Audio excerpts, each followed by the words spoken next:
Madan Verma, advocate, connected bar association के president बात कर रहे हैं। देखा जा रहा है डीएम कार्यालय के सामने आप लोग धरने पर बैठे हुए हैं, आगे क्या चीज़ है?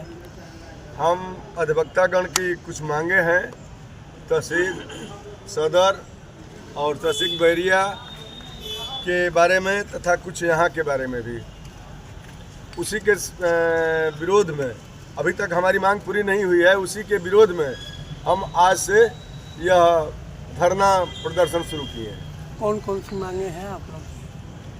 प्रथम मांग है कि बैरिया और सदर के तहसीलदार एवं उप जिलाधिकारी महोदय का ट्रांसफ़र कर दिया जाए।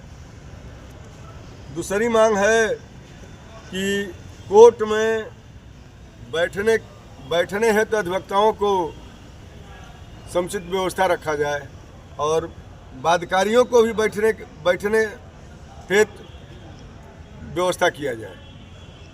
बाध्यकारी आते हैं दूर दूर से और ज़मीन पर बैठते हैं, तो उन सबों को बैठने के बारे में भी सोचा जाए और बेंच वगैरह की व्यवस्था किया जाए कि बाध्यकारी बैठें। और तीसरी मांग है कि ये जो कोर्ट है, कोर्ट में एक मुकदमे की सुनवाई शुरू होती है, अपार भीड़ हो जाता है। उसमें बहस करना और अपनी बात पीठासीन अधिकारी तक सुनाना दिक्कत हो रहा है। तो हमारी मांग है कि जिस मुकदमे का पुकार हो उस मुकदमे के दोनों पक्ष के अधिवक्ता और दोनों पक्ष वहाँ उपस्थित रहे, बाकी आदमी बाहर रहे।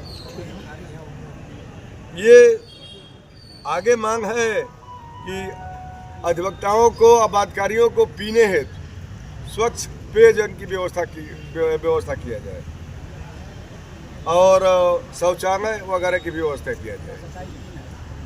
एक मुख्य मांग ये है कि एक धारा होता है 27(3), ये चकबंदी एक्ट की धारा है 27(3).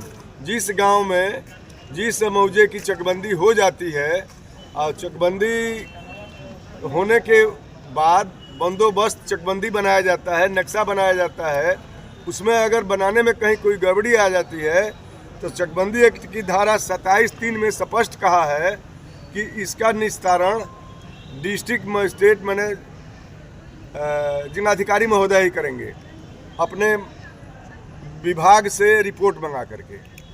तो यहाँ 27(3) के मुकदमे 2023 से पेंडिंग में हैं, सुनवाई नहीं हो रही है, बांध करके ऐसे बंधक रख दिया गया है डीएम कोर्ट में, एडीएम कोर्ट में और सीआरओ कोर्ट में।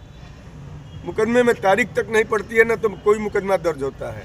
तीसरी आगे मांग है कि कुछ मुकदमे जो खारिज, ये शासन के दबाव में आकर के अधिकारी खारिज कर देते हैं, तो उसका तैसानी वगैरह हम दे रहे हैं तो दर्ज हो, स्वीकार हो। ये सब मांगे हैं हमारी। इस पर अभी तक 10/9/25 को हमने डिस्ट्रिक्ट मजिस्ट्रेट महोदय को ज्ञापन दिया और ज्ञापन पर आज तक कोई अभी विचार नहीं हुआ है। तो आगे आप लोग क्या करेंगे जब मांग नहीं मानी जाएगी? तो आज से हम धरना प्रदर्शन शुरू कर दिए हैं। ये धरना प्रदर्शन कुछ दिन जारी रहेगा। इसके बाद अगर हमारी मांग फिर भी नहीं मानी जाती है, सड़क पर उतरेंगे, सड़क जाम करेंगे, आंदोलन करेंगे, अनशन करेंगे। तमाम अभी मैं गांधीवादी तरीके से हमारे समक्ष वो खड़ा है, विकल्प खड़ा है, उसके अनुसार हम करेंगे। तो आपके साथ साथ और कौन कौन से एसोसिएशन साथ में हैं? ये पूरा जनपद के 6 तहसील हमारे साथ है और जब भी हम अपने मांग के समर्थन में मांग करते हैं तो दीवानी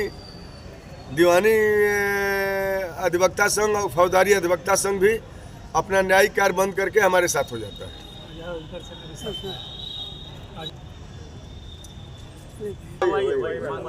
अभी आपने देखा जिलाधिकारी कार्यालय पर अपनी मांग को लेकर के अधिवक्तागण धरने पर बैठे हैं। अवैर बलिया से साहित्य महाजन के खास कलेक्टेड बार एसोसिएशन का महामंत्री हूँ। हमारी जो भी मांगे हमारे अध्यक्ष जी द्वारा बताई गई, वो मांगे हमारी अनवरत 10 तारीख से जारी हैं। उसमें किसी भी प्रकार की मांग हमारी प्रशासन द्वारा नहीं पूरी की गई है। उसमें एक प्रमुख मांग हम लोगों ने और जोड़ा हुआ है। वर्तमान में रजिस्ट्री कार्यालय जो रजिस्ट्री हो रही है, क्योंकि हम डबल ग्रेजुएट हैं, हमारा अधिकार हमारे बाई लॉ के अनुसार हमको मिला हुआ है लेखक का, लेकिन फिर भी कुछ चंद माफिया टाइप के लोग जो रजिस्ट्री कार्यालय पर कब्जा करके और बादकारियों जिनकी भी ज़मीन रजिस्ट्री होती है उनसे अथाह पैसा लेके और रजिस्ट्री करते हैं। वो मात्र कक्षा 8 पास है, उनको लेखक का दर्जा मिला हुआ है, वो लेखन का कार्य करते हैं, उनको भी हटाने की हमारी मांग है। हमारा अधिकार है, हम उसको लेके रहेंगे। ठीक।